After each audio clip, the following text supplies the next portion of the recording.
অনশনের খবরটা আমি দুটো সূত্র থেকে পেয়েছি এবং তারা ৩২ ঘন্টা ধরে অনশন করেছিলেন বলে খবর পেয়েছি। তারা বেরিয়ে আসলে আরও পরিষ্কারভাবে জানা যাবে। এবং আমার আসলে আমাদের জাতীয় কবি কাজী নজরুল ইসলামের কথা মনে পড়েছে। পত্রিকায় তার লেখার জন্য তাকে আটক করা হয়েছিল, আপনারা জানেন, আনন্দময়ীর আগমনে কবিতার জন্য। তারপর ৩৯ দিন তিনি অনশন করেছিলেন, হার মানেননি। আমাদের সন্তানরাও হার মানবে না। এবং এই ৬ জন কিন্তু শেষ নয়, এর বাইরেও আরও অনেককে আটক করা হয়েছে। অনেক জায়গা থেকে নারীদের আটক করা হয়েছে কোনো নারী পুলিশের উপস্থিতি ছাড়া, সে অভিযোগ আমরা পেয়েছি। বিভিন্ন জায়গায় মোবাইল চেক করা হচ্ছে, যার কোনো অধিকার আইন শৃঙ্খলা রক্ষাকারী বাহিনীর নেই। এইগুলো অবিলম্বে বন্ধ করতে হবে। আজকে আমার স্ত্রী আমার পাশে রয়েছেন, তিনি একটু আগে ঢাকা বিশ্ববিদ্যালয়ে যাওয়ার চেষ্টা করছিলেন। আমার শাশুড়ি, তার বয়স ৬৯ বছর, তারা ঢুকতে পারছিলেন না। এই ৩ জন মহিলার ভয়ে আমাদের দেশের পুলিশ তটস্থ হয়ে রয়েছে। তারা বিশ্ববিদ্যালয়ে ঢুকলে নাকি খুব বড় সমস্যা হয়ে যাবে। এই বাধা কেন? আমার স্ত্রী, আমার সন্তান, তারা কেন শান্তিতে নির্বিঘ্নে আমার রাস্তায় চলাচল করতে পারবে না? এটাই আমাদের প্রশ্ন।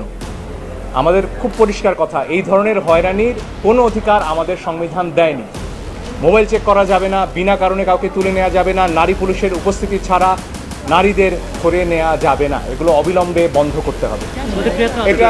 এটা যদি বেঞ্চ হয় তখন আমরা জানতে পারবো, এর আগে তো বলা যাবে না। প্রেয়ার একটা অংশের কথা তো এর আগে আমরা বললাম, যেখানে গুলির ব্যাপারটি রয়েছে। এর পাশাপাশি সেই সবগুলো বিষয়ে আসতে পারবে। এবং এই 6 দিন কি হিসেবে তাদের রাখা হলো সেটাও নিশ্চয়ই সরকার বলবে আমাদের, যে তারা স্বেচ্ছায় ছিলেন কিনা, কেন তাদের অনশন করতে হলো, এই বিষয়গুলো তো তাদের বলতে হবে, জবাব দিতে হবে। ছেড়ে দিলেই তো আইনি প্রশ্নের শেষ হয়ে যাচ্ছে।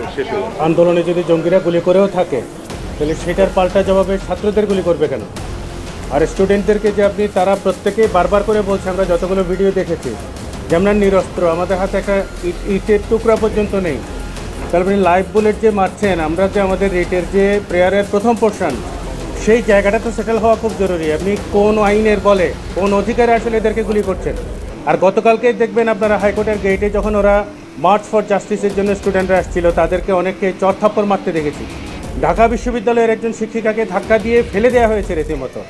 আপনি 2013 সনে যে এই হেফাজতে নির্যাতন বন্ধের জন্য যে আইন হয়েছে, সেই আইন হওয়ার পরে শিক্ষক, শিক্ষার্থী, আমাদের আইনজীবী, তাদেরকে আপনি চড়থাপ্পড় মারবেন, ধাক্কা দেবেন, নির্যাতন করতে পারবেন, এই অধিকার আপনাকে কে দিল?